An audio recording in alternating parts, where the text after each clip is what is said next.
ASMR. It's just me, a camera, and this microphone. And I love all things paranormal. And Halloween is my favorite holiday. So, I am going to be talking about cryptids for the first stretch of Morbid Mondays. And if you have a favorite cryptid or a story of your own that you would like to share, comment it below.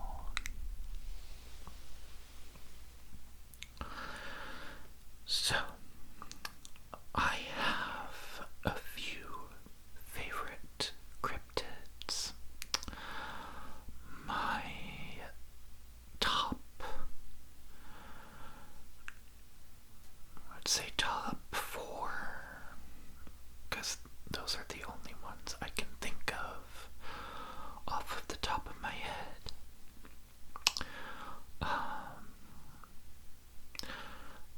And this is in no particular order. My favorite cryptids are Bigfoot, also known as Sasquatch, the Dogman, also known as werewolves or the Rougarou in Louisiana. Wendigos of Anishinaabe legend, which is in the Great Lakes region of the United States and southern Canada. And Skinwalkers. Everyone loves a good Skinwalker story. And I live in the state of Utah, which borders the Navajo Nation. I actually went to high school with quite a few Navajo, 2 of which are my friends still to this day.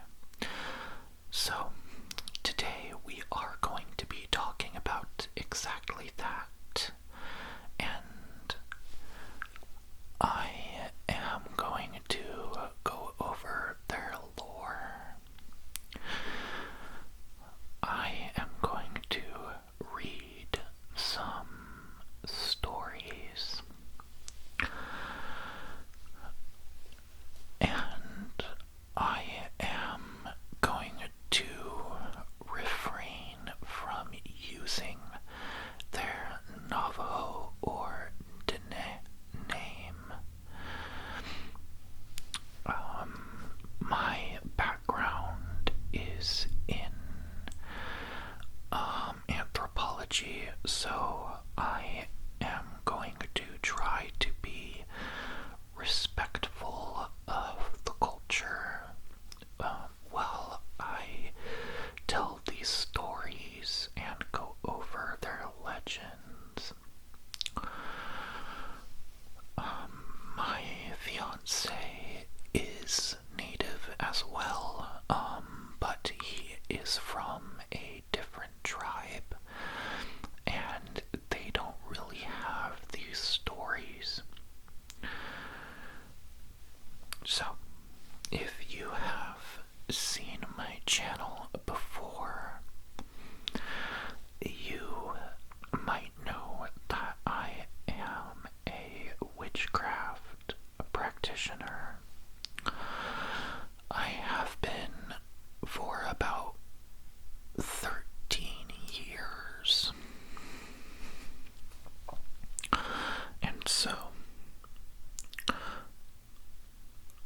Skinwalkers are a type of witch in Navajo culture.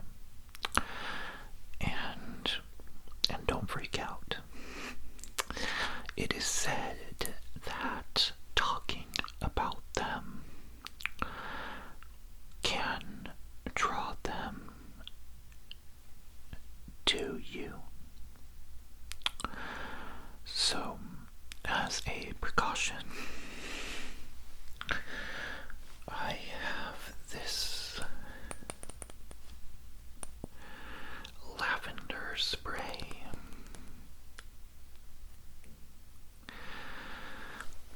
Lavender is very purifying, calming, and cleansing.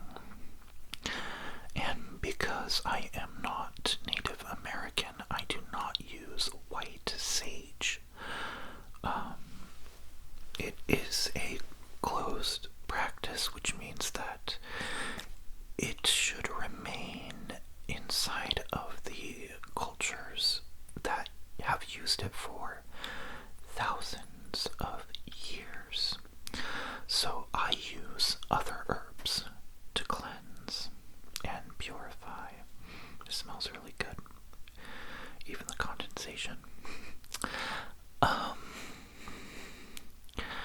I primarily use lavender either as a spray or in an oil diffuser, or I will just burn the plant like you would burn white sage. I also use cedar, rosemary, sandalwood, and yerba santa to cleanse. And if you like cleansing with sage, you can. Just make sure that it is common garden sage, not white sage. I just love the smell of lavender. It is my absolute favorite thing to cleanse with. So I'm just going to spray it.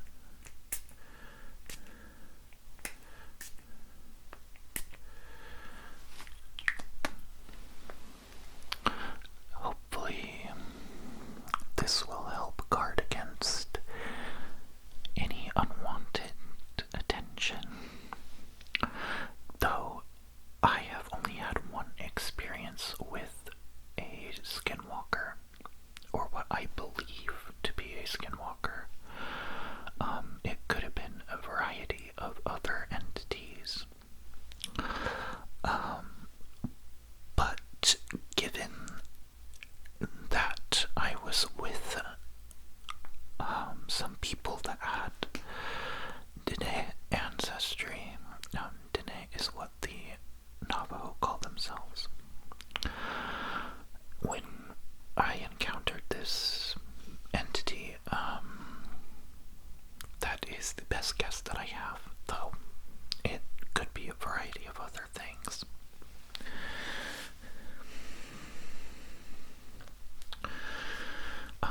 I am also wearing a black tourmaline bracelet.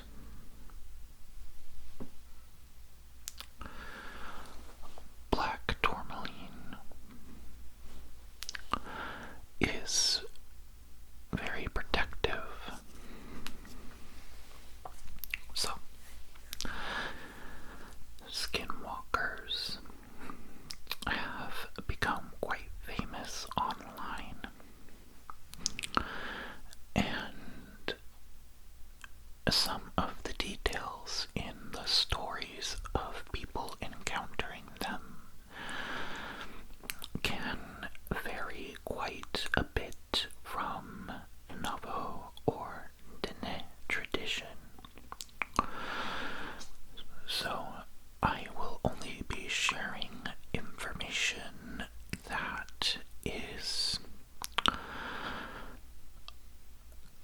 closer to their tradition.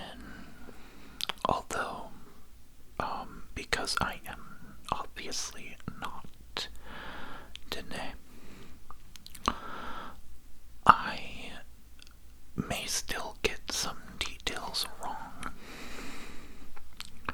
but I am going to try to provide the most accurate information. I would suggest talking to someone who is Dene about these things. However, part of the lore specifically discourages discussing it, both within the tribe and with outsiders. So, do not just bring this up casually if you have Dene or really any other tribal member in your life. I do talk about it with my fiance sometimes, just because his tribe does not have a tradition of these entities. So, what is a Skinwalker? And I apologize if you hear any noises. Speaking of my fiance, he is upstairs right now. And he likes to be kind of noisy. So, a Skinwalker is an evil witch. A very apt comparison when you are comparing them to other witches and to medicine men is they are basically Sith Lords. They use their power for personal gain and to cause harm to others.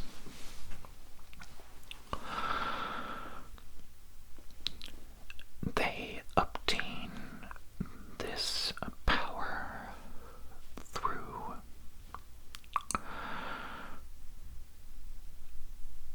very dark, very unpleasant rituals that include cannibalism, grave robbing, and some of it is so disturbing that I am probably going to omit some of the other details.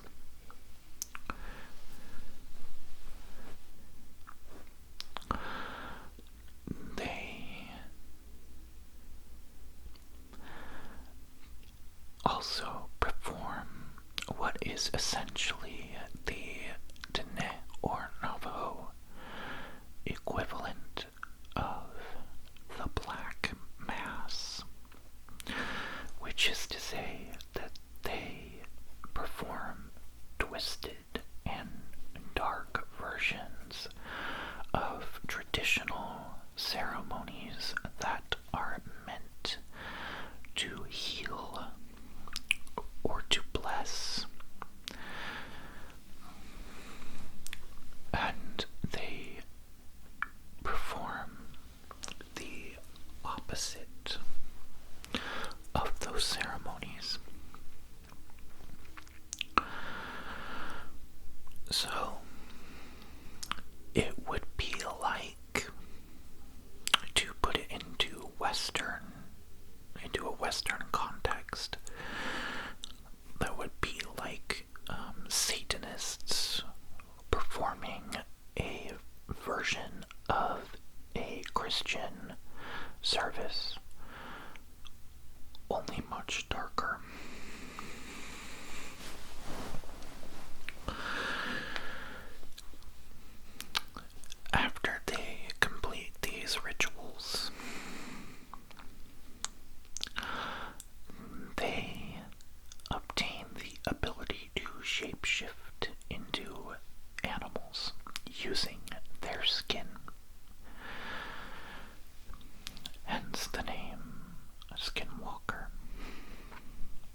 pass them on the Navajo reservation, and they will see a coyote stand up on its hind legs, or they will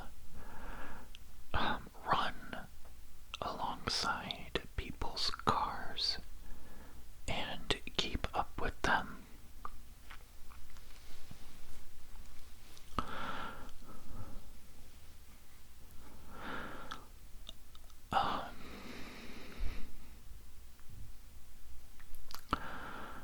They can mimic voices, so they may make themselves sound like someone you know. And they do this in order to draw your attention and to lure you into a trap. They use various objects to curse people, mainly human bones, or the remains of corpses that have been ground into a powder.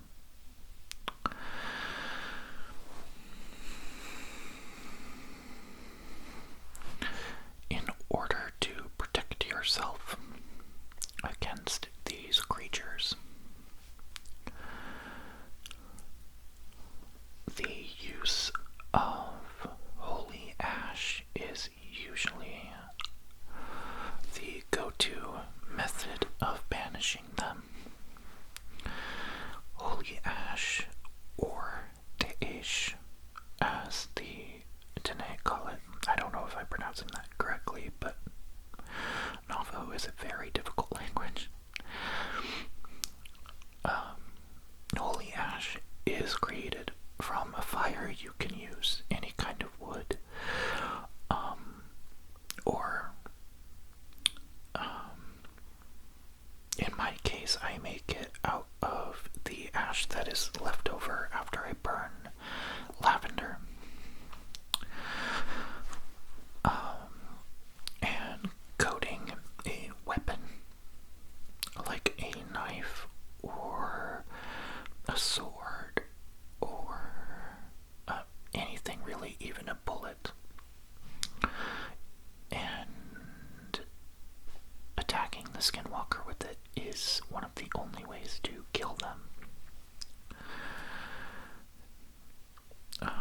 These beings are usually seen at night, and they are commonly seen near the Navajo Nation.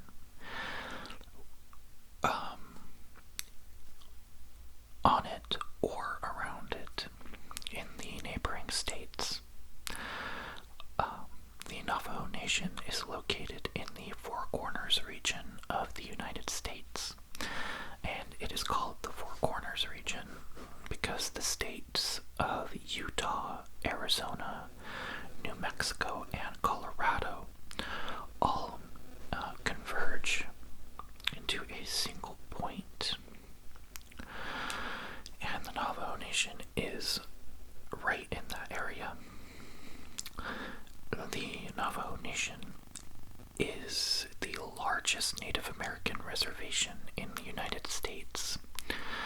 It is larger than a lot of states in this country, and it's around the size of West Virginia.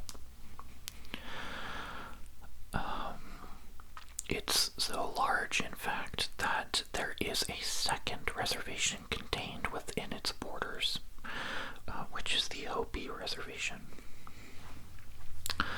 I live in Utah, and I have also lived in Arizona.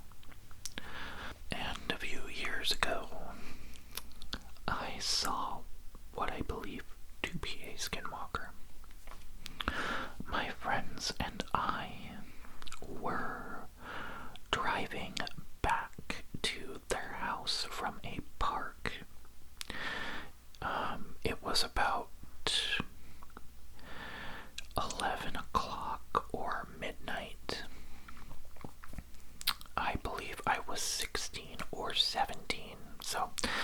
this happened right around the time that I started this channel.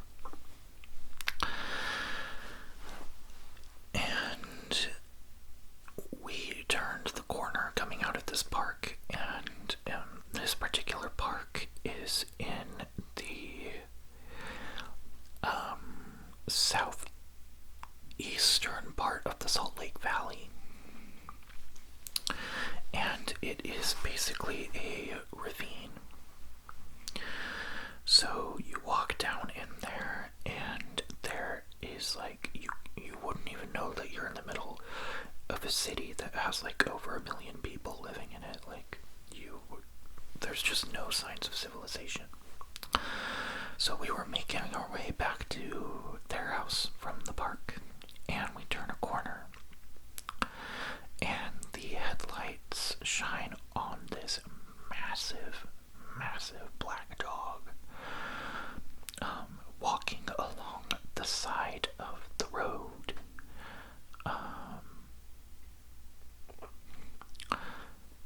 And I was like, okay, there's houses around here, maybe someone's dog got out, or maybe it's a stray, it happens. But this thing turned and looked at me, and its teeth were out, but not like it was growling or baring its teeth. It was like it was smiling at me, and I still get chills thinking about it. It seemed intelligent, and its proportions were just odd. It wasn't shaped like a normal dog at all. It didn't have a tail, which in some accounts is an indicator that you are dealing with a skinwalker. So it didn't speak or anything, but I could just tell this thing was intelligent.